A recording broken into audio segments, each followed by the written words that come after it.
Today's episode is sponsored on behalf of Outlander Stars.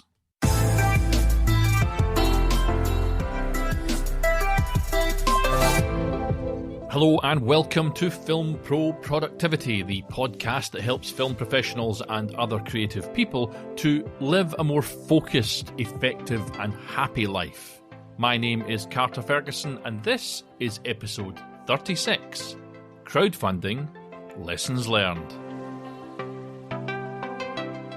If you launch your campaign with zero audience, you are launching to crickets. Khierstyn Ross, Crowdfunding Uncut. Unquote. Today I'm talking about crowdfunding. So if you've ever considered running a campaign of your own, then there's a few things which I've picked up along the way that you might find useful. As it's still fresh in my memory and I've had a few messages about how I approach a campaign, I thought it was worth an episode. I see campaigns launched every week by filmmakers and artists, and I've even seen a few film pros run them to get equipment or develop ideas. Running them efficiently and effectively and achieving success with them, however, is easier said than done. But first things first, what actually is crowdfunding? According to Wikipedia, it's the practice of funding a project or venture by raising small amounts of money from a large number of people, typically via the internet. It goes on to say that in 2015, over 34 billion, yes, you heard me right, billion, was raised worldwide by crowdfunding. The modern crowdfunding model is generally based on three types of actors. The project initiator, who proposes the idea or project to be funded, individuals or groups who support the idea, and a moderating organisation or platform that brings these parties together to launch the idea. It's been used to fund a wide range of for-profit entrepreneurial ventures such as artistic and creative projects, medical expenses, travel and community-oriented social entrepreneurship projects. My experience of crowdfunding is entirely based on raising small amounts of money for short films and projects like this one you're listening to via the platform Indiegogo, but there are a myriad of well-known crowdfunding platforms with good to middling reputations out there. Some of these are perhaps better for business campaigns, others for creative purposes. The one I hear about most often is Kickstarter, but the 10 most popular crowdfunding platforms in 2018, according to Inc.com, also included Patreon, GoFundMe, CrowdRise, Pledge Music, Razoo, Rocket Hub, and finally Give. Before you even start building a crowdfunding page, start building a crowd. Command Partners. Unquote. Just last week, as I start this episode, I ran a crowdfunding campaign to raise finance for this season. But before I did so, as you may have heard in earlier shows, I thought long and hard about what I was getting myself into. I've done all of this before, you see, and it's a hell of an undertaking. I've now run 4 successful campaigns using the crowdfunding platform Indiegogo, but with each campaign has come a great commitment of time and energy and a genuine commitment to delivering what I promise to those that might back me. If you run a crowdfunding campaign and fail to deliver that which you promise, you see, you will have a terrible time trying to get anyone to trust you again. So even with my positive experiences in raising finance through crowdfunding in the past, I was still extremely cautious about running a new one. One reason for this is that I believe that you can only drink so many times from the same proverbial well, and I've got a rule about never running one more than once a year. I'd also say that with so many people at the same proverbial well, it can become muddied and make people less likely to back you. The other big reason that I really wasn't keen was that it really is a massive undertaking. I was committing a vast amount of my time and energy to promoting and managing it by taking on this fundraiser, and the cost in the loss of those valuable resources to me felt just too great. I did run it though, successfully. And the primary thing that swayed me on all of this was by the very act of running the campaign, I would be promoting the show. Raising finance to support my endeavour was a very powerful second reason, but finding new ways to positively promote this show is really difficult, and the peripheral promotional benefits which go with a crowdfunding campaign finally won me over. So let me get into some basics. There are some elements they say that you should always include in a crowdfunding campaign. A catchy title, a compelling video, an explicit goal and timeline along with that, a good explanation of why you are running it, a list of costs, great perks, and regular progress updates. If you think that you can just roll up and put your hand out, then you're going to be disappointed. There's a few good examples that prove that a bad idea or even an improperly presented good one just won't hit its target. For example, Corey Feldman's Elevator to Ascension album only got 15% of its $100,000 target. The reboot of TV show Good Times is another example. It only hit 1% of its $1 million target figure. And the sequel to the 2014 Nicolas Cage fiasco Left Behind, I've seen that one. I wish I'd left it behind. But the original film, it only scores 1% on Rotten Tomatoes, so you can imagine, just imagine, the powerful feeling that lay behind not funding that particular Kickstarter. Chris Muscarella of Field Company says about crowdfunding, do your homework. Trying to throw together a campaign in a few days and thinking that you will shoot the moon is highly unlikely. Crowdfunding is not an easy way to free money, so if you're serious about raising capital in this way, you're going to have to work hard for it. Asking a bunch of people that you do and don't know to help you fund your dreams is far tougher and more time-consuming than it sounds. It's also a landscape which is changing all the time, so you can't always, as I've found out with my latest campaign, utilise the same techniques to get results. I'll talk about that a little bit later. Mihail Klenov of Half Bikes says, you must always be honest with your backers about what you do and why you do it. Each campaign or product is unique, but there are some things that you can do to get closer to crowdfunding success. The first one is trust. Trust is probably the biggest issue when it comes to crowdfunding. When you've no prior record, you have to consider how you can generate credibility with your backers. Simply stated, without trust, you might not generate enough interest in your campaign and fail to meet your targets. Next, I'd say choose the right platform. This is essential, and as I listed earlier, you have plenty of legitimate platforms to choose from. If you're raising money for a film, then go to the platform where people who might want to back films go. Don't go for a small local platform if there's no interest in what you are pushing there already. Crowdfunding has an internet-driven worldwide audience, so go where the audience for your product or project is, would be my advice. Next, set realistic targets and a deadline. Setting up the right targets and the time to achieve them is essential. If the target seems too outrageous, the backers simply won't support you. And not only should you decide beforehand what your fundraising goal is, you should also specify timeline goals, production goals, and any other goals needed to keep your project moving forward. This information proves you know what you're talking about and will allow your backers to get behind you. Next thing I want to talk about is building interest. This is a common fail in crowdfunding campaigns. 9 times out of 10, you need to build interest in your campaign a good bit before starting it. This will help you to get an initial boost to your goal, your target figure. I kind of trailed that I was going to run a campaign on the show here and on some of the social networking, but due to time constraints that I had a deadline to launch the show on specifically, I really only got specific about it a few weeks before I launched the campaign. And as I was aiming for the lowest amount that Indiegogo allows, I thought that my target figure was as achievable as it could be. I didn't really feel too bad about it. One thing I must add, though, is that most platforms will not put any effort into promoting your campaign for you. Generating interest in your specific campaign is entirely up to you.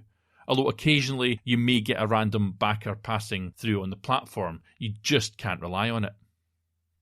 The next thing that I want to talk about is fulfillment. This is one area that is very important. It's also far trickier than it sounds. Your reputation hangs on your ability to not just deliver the crowdfunding goal, the major goal, but also to provide your contributors with their rewards, their perks, or whatever you want to call them, in a timely manner.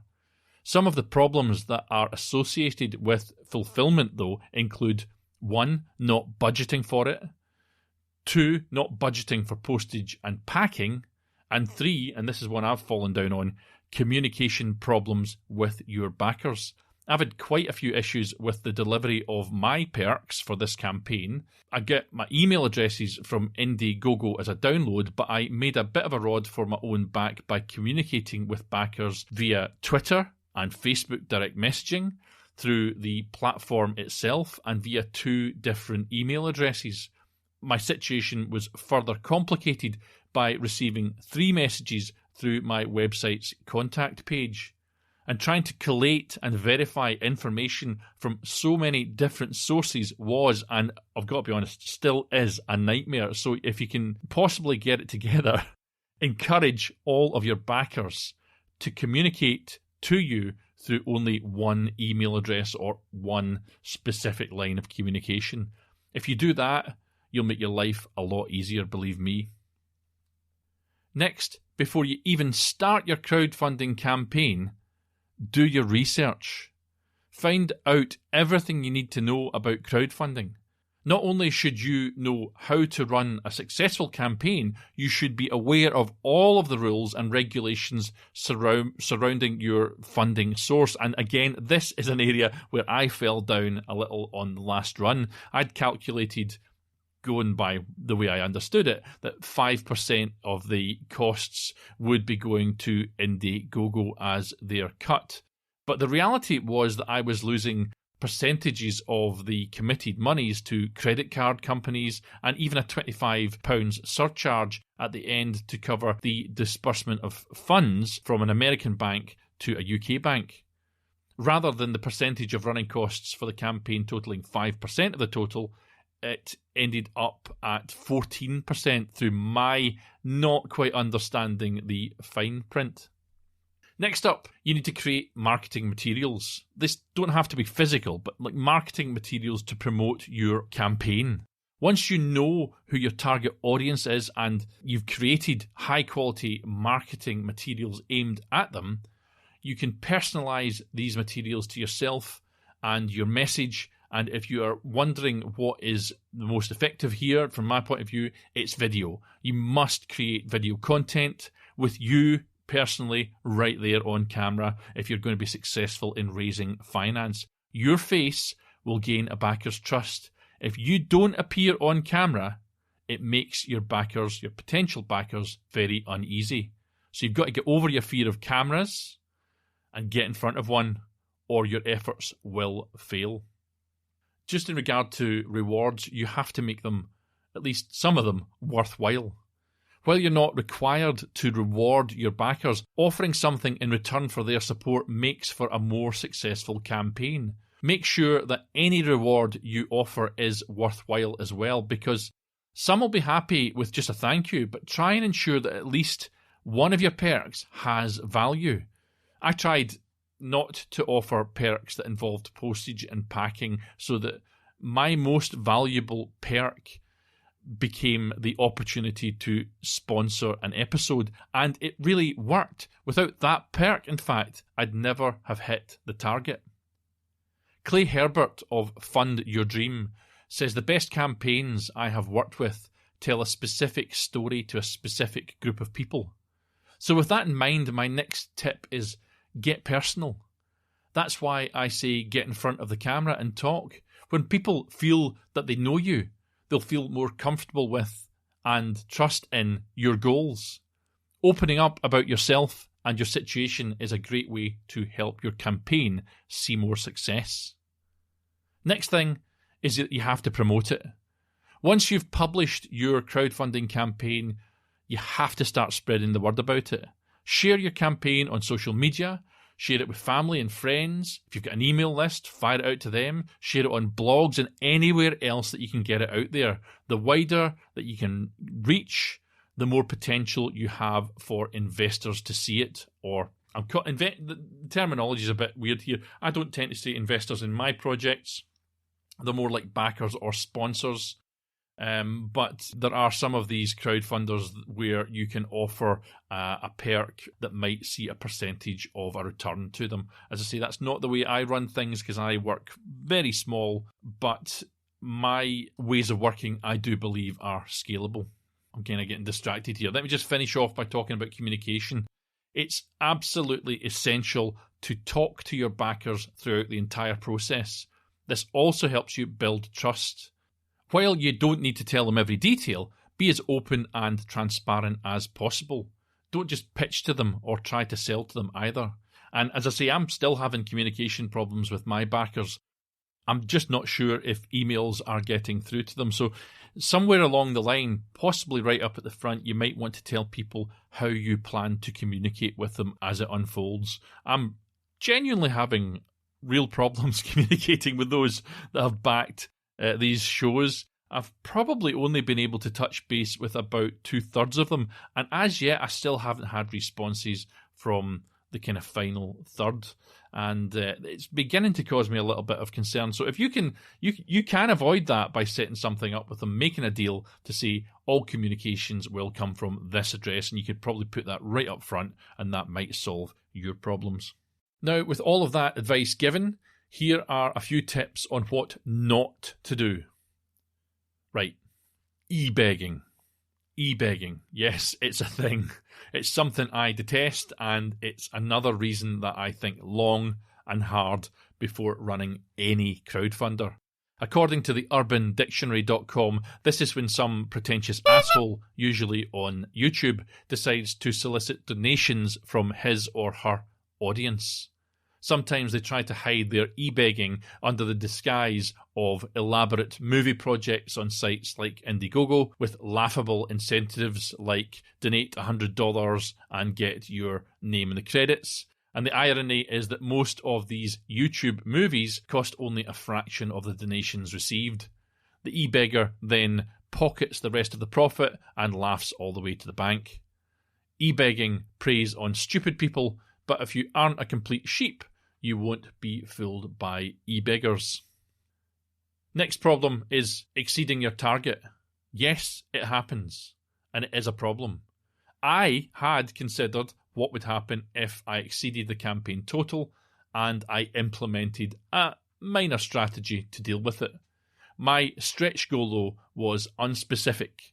I just said any additional money would go into promotion of the show. I actually said that the first, I think, £13 or £14 over my target would go to a chew toy for my dog Angus. And that actually caught a few people's eye, and two of them at least tried to pay for the dog toy at the last moment. So that worked quite well. But anything beyond that was just going to generally go into promotion for the show. I didn't mess about with stretch goals, though, as I had already met my target, and frankly, I was happy with it. One thing to be cautious of, though, is not being able to deliver your promised rewards or perks. So be cautious and have a plan for this eventuality. If your campaign goes viral, you better have a bit of an idea on how you're going to proceed. The next problem that comes up is all or nothing.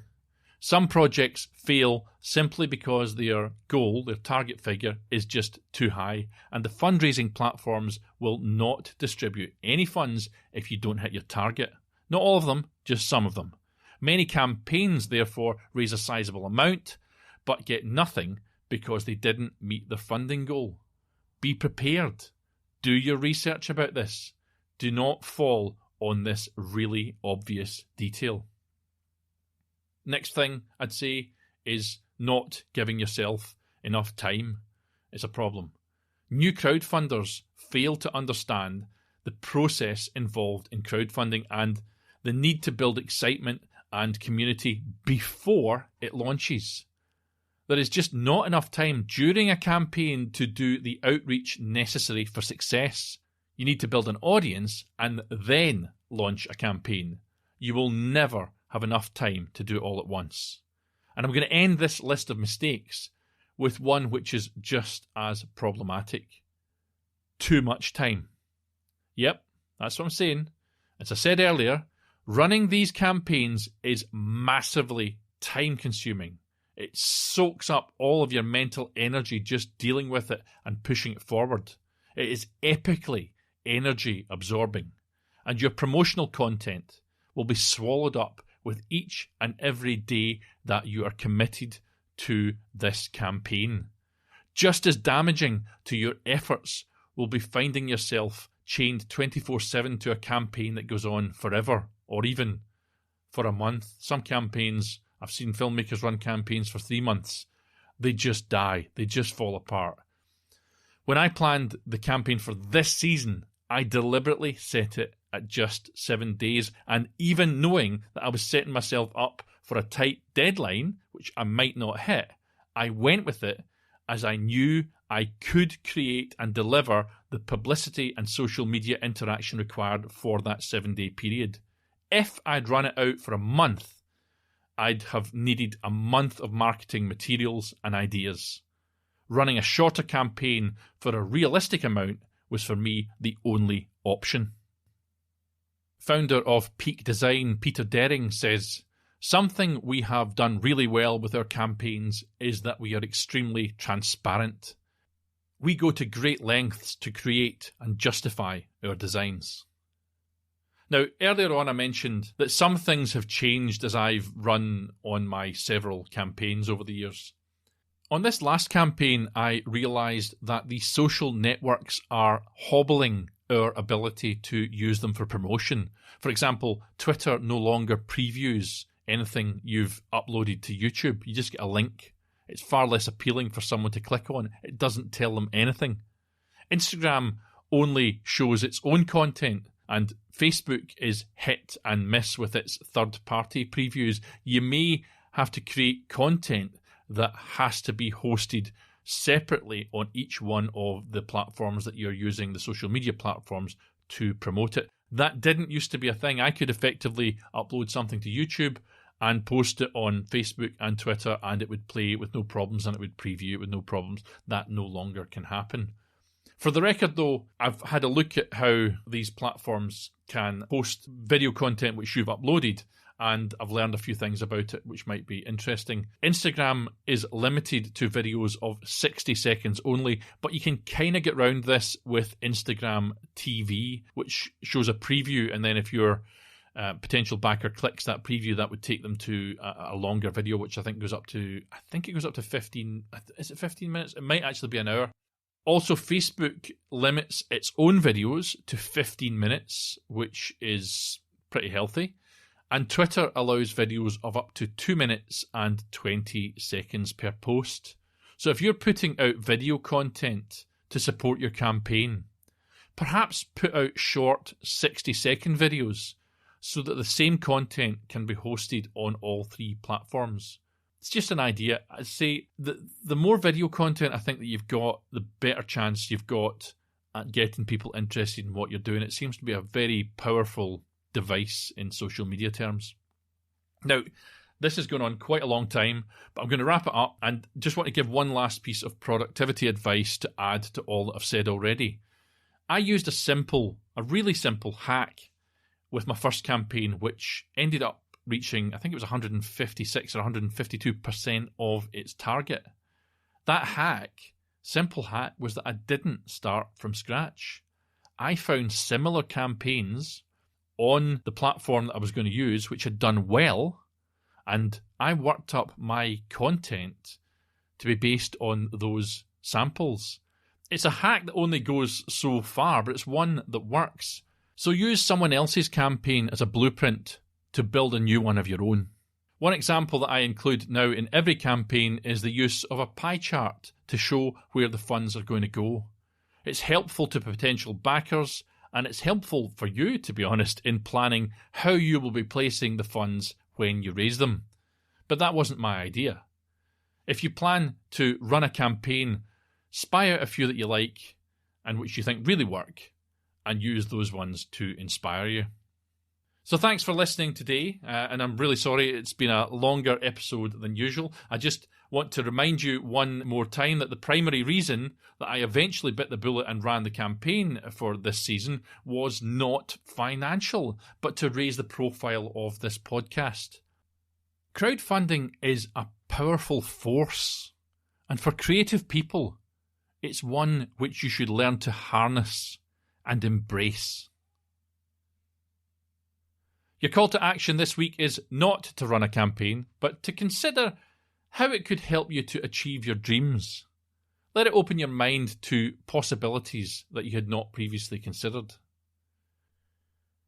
Now, please remember, folks, that I've got a mailbag episode coming up, and I'm looking for questions or problems that you're facing out there in order that I can respond to them in this kind of listeners' questions type show. I think it's going to be coming up in about 4 weeks or so I need to get the questions in order that I can consider them, record it, and release that episode. So please help out if you can. But I'm going to end today now with the words of Anne Frank, who said, "No one has ever become poor by giving."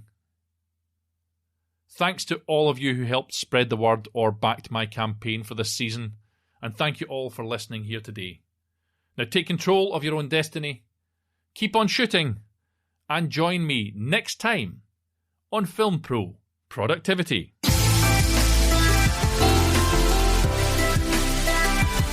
The music that you are listening to right now is Adventures by Ehumitsu. You can view the show notes for this episode on the official website, filmproproductivity.com. That's also where you can get in touch via the contact page. You can follow my personal accounts on Twitter and Instagram at fight_director, or please follow the show on Twitter at FilmProProdPod or on Facebook at FilmProProductivity.